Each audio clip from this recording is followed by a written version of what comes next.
Good evening, and thanks so much for joining us tonight. I'm Maggie Newland. And I'm Rod Carter. State taxes could be cut for the typical family by about $300 a year, but could state leaders go even further than that? They just got some good news, with North Carolina expected to take in billions of dollars more than expected over the next couple of years. Capitol reporter Michael Hyland is live in Raleigh for us tonight to explain just how this could impact all of us. Michael.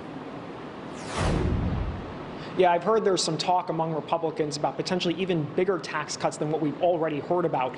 But Democrats say they're concerned about potentially shortchanging schools and other things.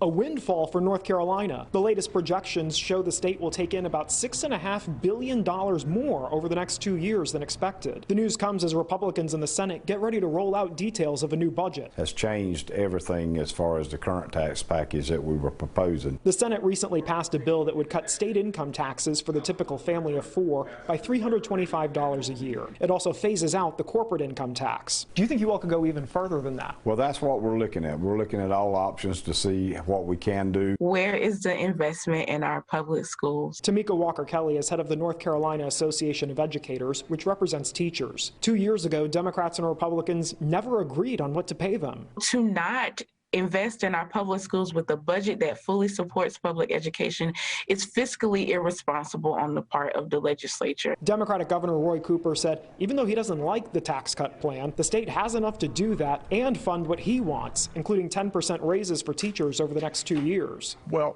we're going to have major sticking points because it's a budget. Democratic Senator Wiley Nichols says he's optimistic there won't be gridlock like there was in 2019 when the two sides never agreed on a budget. It would be a level of dysfunction that, is much more than anyone could ever imagine if we can't get a budget done.